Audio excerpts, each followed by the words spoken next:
Hello my amazing people, and welcome back to my channel. If you're back, if you are new, welcome to my channel. I'm Shayna, and today I will be talking to you about the Ahmaud Arbery case. Just my usual disclaimer, this is all information that I have found online that I've compiled into a video for educational purposes. If you hear any suspicious noises in the background today, I do have a visitor. Yes, you. So this is Puff Daddy, and he is as cute as a button.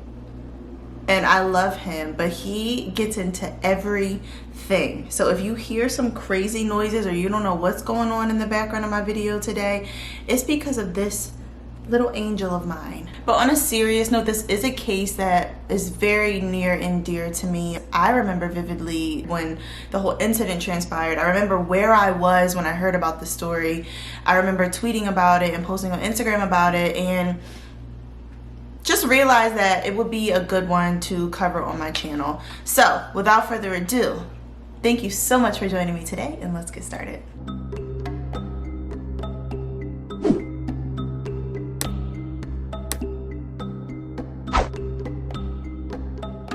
Ahmaud Marquez Arbery was born on May 8th, 1994 to his parents Marcus Arbery Sr. and Wanda Cooper Jones. He often went by Maud or Kez to those who were close to him, and he actually grew up in a town called Brunswick, Georgia.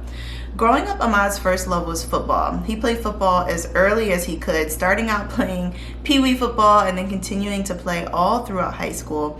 And he was the star player on the team at Brunswick High School. His dreams as a teen were to one day turn his passion into a career and make it to the NFL. He had big dreams about how far he could take his football career. As a teenager, Ahmaud's mother described him to be the life of the party, and his head football coach actually did an interview where he described Ahmaud to be someone who was a jokester, had a really great sense of humor, but also was an empath. And he didn't use that word, but what he described Ahmaud to be was somebody who could sense if a person around them wasn't having the best day, or maybe was feeling a little down or a little sad about something. And he was that person who would always go and try to cheer them up and try to crack jokes and make them smile. So not only was he lighthearted and fun, but he was also really good at connecting with people. Ahmaud's love for football never really died, but when he was in high school, he did kind of come to the realization that maybe he should start pursuing other options career-wise, and he decided that he wanted to pursue becoming an electrician. His mother's brothers actually were electricians, and that's what inspired him to look into this career path. After graduating in 2012 from high school, he began taking college courses at Georgia Technical College, where he would begin learning how to become an electrician. And since he had stopped playing football, like he had for so many years, he found another way to stay in shape, which was running, and he really enjoyed running. He went for jogs very frequently, and it was kind of the way that he decompressed and how he stayed in shape since he was no longer playing football every day. On February 23rd of 2020, Ahmaud set off on one of his runs, and he would often run out of Brunswick and make his way into the suburbs. The difference between the suburbs and Brunswick itself was the racial makeup of the people who lived there. So Brunswick was a predominantly black town, and the outskirts, the suburbs, were predominantly white. So he made his way, that's just something to keep in mind. He made his way out of Brunswick into this town called Satilla Shores, and if I'm not pronouncing that correctly, please forgive me, but he made his way into this town during his jog, and on his way, while he was kind of going past different houses, he noticed that there was this house that was in the process of either being renovated or it was being built, because there's actually a video camera that's inside the house that captures Ahmaud walking inside of it, and you can see it's kind of gutted. You don't really have walls. It's not a finished home. He walks into this house just to kind of see what the inside of a house looks like before it's finished. And once he makes his way into the house, he kind of just looks around, and then he walks back outside and finishes his run. As he goes to finish the tail end of his run, he runs past the house of two men, Gregory and Travis McMichael. They are father and son. And when the two of them see Ahmaud, instead of minding their business, they decide to get in their pickup truck with guns and pursue him. And in this pursuit, once they confront Ahmaud, it results in Travis shooting Ahmaud 3 times and him passing away right around 1 o'clock in the afternoon during his routine jog. The Glynn County Police Department was the first to begin investigating this case, and something that's very important to know is that Gregory, Travis's father, was a long-time police officer in the Glynn County Police Department. A long-time police officer. He had just retired months before this altercation took place. So that is something to keep in mind. When police asked Gregory about why this had taken place and why his son may have done this to Ahmaud, he basically told them that he and Travis believed that Ahmaud was the person responsible behind a series of burglaries that had been taking place in the neighborhood. And he felt like he had the responsibility and the duty to confront this person, and it resulted in how it ended. Now, Gregory said that there was a series of burglaries, but there was only one that had happened. It wasn't a burglary of a home. Someone had stolen a firearm out of a vehicle in front of the McMichael home months before this happened. But this was not a reoccurring issue in the area. The reason that he gave for pursuing Ahmaud just didn't make much sense. And Gregory told police that when he and Travis went to talk to Ahmaud got violent and attacked them, and that is why Travis had no choice but to defend himself. No arrests happened in this case for months, and this infuriated the community because it was very clear that this was a racially motivated attack on Ahmaud. That's number one. Number two, it was obvious, glaringly obvious, that the McMichael family was being protected because of Gregory's history in the police department. And it was clear that this was being swept under the rug because Ahmaud was a black man. There were so many reasons to be infuriated as the family of Ahmaud, as the community of Ahmaud, or just as a person in the country who witnessed this. And I remember so vividly hearing about this story and just being absolutely outraged because it seemed like nothing was happening. Like the resolution was not coming quick enough for anyone. The people of Brunswick were really concerned that this would get swept under the rug. They were concerned that justice would not be served for Ahmaud, and they were so concerned because, being a state in the Deep South, they knew what the people who had power believed in a lot of cases, and their concern was that Ahmaud's story was just going to fall into the background and there would be no resolution. And for a long time there wasn't. For months, and that doesn't seem like a long time. 3-4 months doesn't seem that long, but when you are the family or the friends or the community of someone who has had something so terrible happen, and something that is so blatantly obvious happen to them with no justice being served right away, it can be infuriating, and that can seem like a really long time. There were 3 different district attorneys assigned to this case who reviewed it and all said that there was not sufficient evidence to go and charge the McMichael men with anything, right? They were living their lives. They were living at home, free, roaming around with no repercussions. But people were putting the heat on the district attorneys to make a move, that there had to be something that was going to happen as a result of this. The community, while they knew what a likely outcome could be, they were not willing to rest. They weren't going to give up, and they were really insisting that this be reviewed over and over and over again. The first 2 district attorneys actually decided to step off of the case because of a conflict of interest of knowing Gregory McMichael. In my opinion, there were no charges brought in the beginning simply because of Gregory's association with the police department and the justice system. That is my opinion. It can't be proved on paper, but we'll keep going, and you can kind of infer and come up with your own opinion of it. Things really started to move along finally a few months after the whole incident happened, when a video surfaced online of the entire incident from start to finish. There is a very clear video, and it is still online if you want to go watch it, but it is graphic, so I will put a trigger warning in here.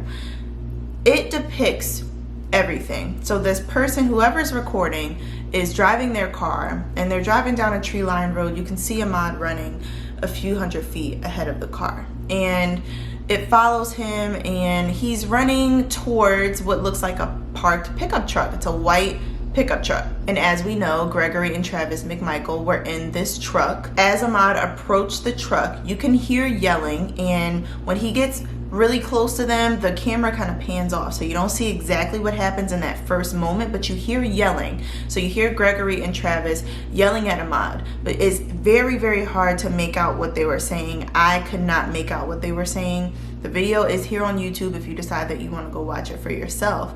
But after Ahmaud approaches the truck, attempts to run past the truck, they yell at him, they approach him, and both Gregory and Travis have shotguns. A shotgun is not a little gun. A shotgun is one of those big guns with the long barrel. They both have shotguns, so of course Ahmaud is gonna fight for his life. He begins trying to defend himself, but he doesn't have any protection on him aside from his two hands. So he begins trying to fight Travis off of him. And you can see Travis waving the shotgun around that eventually goes off, and Ahmaud gets shot a total of 3 times, and a shotgun does damage. But after the first shot, Ahmaud kept on fighting. He didn't fall after the first shot. He was still up and swinging because he knew he had to fight for his life in the situation. They pinned him in with guns and trucks. And I'll get into the person behind the camera, but just to focus on the McMichael men for right now. They pinned him, they trapped him, and in the video you can see that they're sitting there waiting for him, and that whoever is recording this video knows what's about to happen, because the recording had started way before Ahmaud even got to the pickup truck where the McMichael men were sitting. So this is all very clearly not staged, but the people who were involved knew what was about to happen. After the video was released, the Georgia Bureau of Investigation took over the case, and District Attorney Jordan, who was now on the case, was basically insisting that a grand jury review this video to determine if charges should be brought against the McMichael men and whoever was behind this camera filming all of it. And after he did that, he pushed it along, he insisted that it be reviewed further. He decided as well to step off of this case. On Thursday, May 7th of 2020, Gregory and Travis were arrested at their homes and charged with murder and aggravated assault. And this was a sad day of celebration in some ways, because Ahmaud's 26th birthday would have been the very next day of May 8th. So everyone breathed a sigh of relief knowing that finally there was going to be some sort of movement, and we were working towards a conclusion and finding justice for Ahmaud. The Attorney General of Georgia, Chris Carr, really hit the gas on this case and strongly urged that the Justice Department move things along, since this new video had surfaced and it was very clearly depicted everything that happened from beginning to end. He also assigned a 4th District Attorney to Ahmaud's case, a black woman named Joyette Holmes. Not only does he do this, but he also urges that the Georgia Bureau of Investigations look into Barnhill and Johnson, who were the very first 2 district attorneys that were assigned to the case and failed to take action against the McMichaels because of their affiliation to the McMichael men, and Gregory in particular.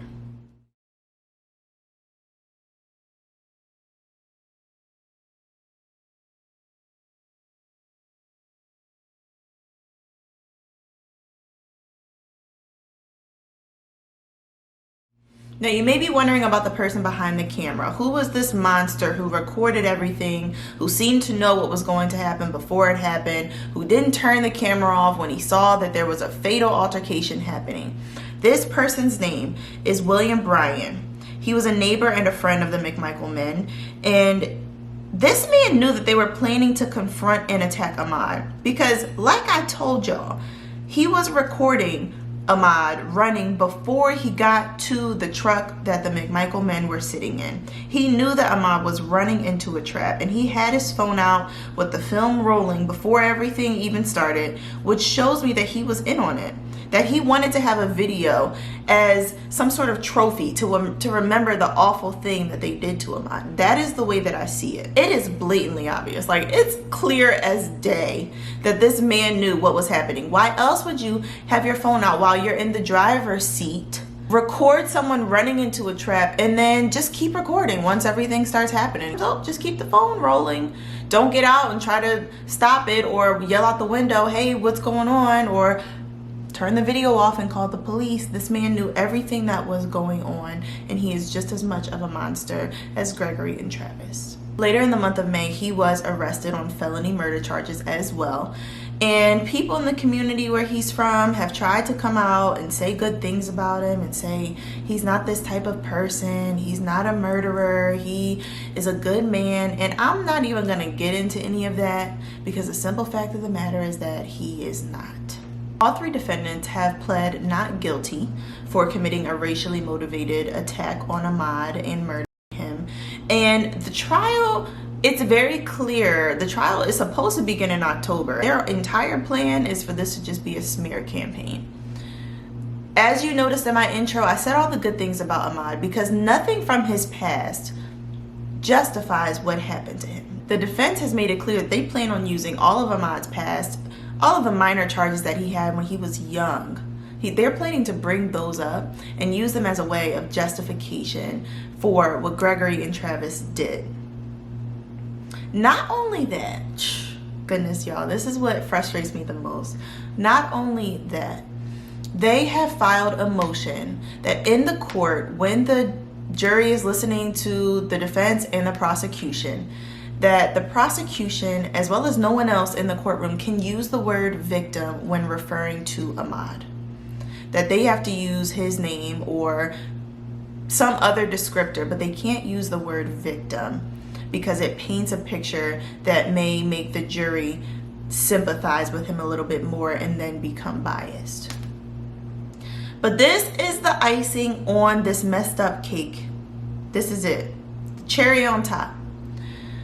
The defense filed a motion, and I'm waving my lip gloss around because I am angry. The defense filed a motion that says that the prosecution can only show one photo of Ahmaud Arbery. They have to choose one picture of him to show the jury for the entire span of the case. And it has to be a solo picture. It has to be him by himself. It can't be him with his friends and his family, or any picture that shows him being a real human being who was loved by people. So the defense is planning to strip Ahmaud of all of his humanity.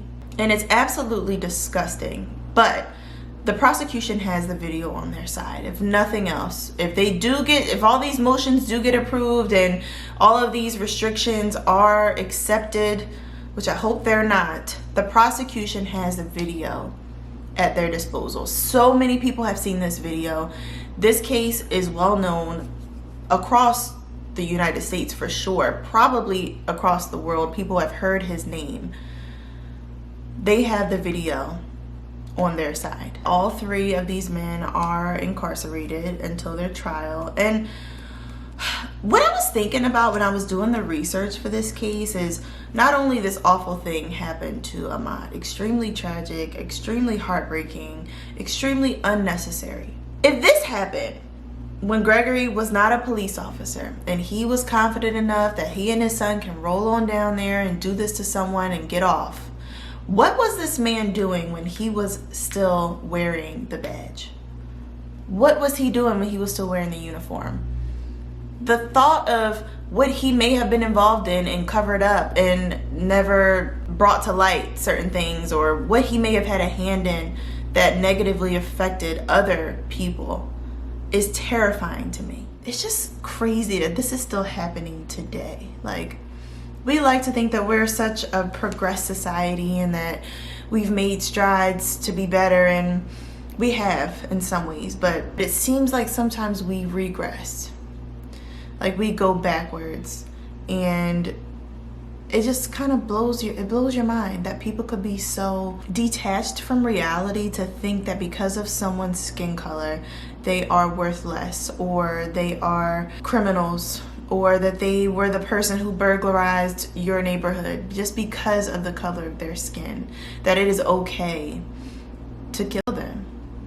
That mentality clearly still exists, and it's terrifying. But that is where I'm going to wrap this up here. I was just totally heartbroken by this case and just wanted to talk to you guys about it. So for all of you folks who made it to the end, I have a question, because y'all are the real ones, because you stay from start to finish, and I understand that it's hard to do. So y'all are the opinions that I really want to ask this of. I've had people comment that there's interest in a personal channel for me. So I wanted to see if that's something that a lot of you would be interested in. I guess I could talk about stuff. I've had people ask me about my nose ring. I've had people ask me about my hair. I've had people ask me about my personal life, like my love life, my family. People just want to know general things about me, or more of a vlog style, conversation style channel. And I really don't know how many topics I could think to talk about over there, because outside of here, I work and I sleep. I'm a grandma and I watch The Bachelor. I'm pretty simple. So I don't know how entertaining a personal channel could be, but if you guys have any ideas, or if you think it might be a good idea for me, I'm totally willing to try. I like connecting with you all, but it's hard to do it when I work in a capacity of true crime that kind of limits how personal you want to be, because you want to make sure you respect whoever you're talking about in the case. And there are YouTubers like Bailey Sarian who they do an awesome job of having that personal aspect and conversational aspect, but also telling the stories really well. And I feel like when I try, sometimes the disconnect is there. So if you are interested in a personal channel for me, please let me know. Also, don't forget, if you have any video requests, I would love to hear them. I've gotten a ton of requests, so I am behind on responding. So please forgive me. If you have sent me a request and I have not yet responded, I promise, if I haven't responded, I've at least seen it and I'm working to respond. So if you have a request for me, I do take all video requests and case suggestions on my Instagram. You can find me at sunnyshade.v. Following is not required, but I take all requests over there only. So please make sure you go slide in my DMs and let me know what cases you want me to cover. But without further ado, that is all that I have for you today. Thank you so much for joining me today. I hope you have a wonderful morning or afternoon or evening, depending on what time it is when you watch this video. And I look forward to seeing you next week. Take care of yourself. Peace.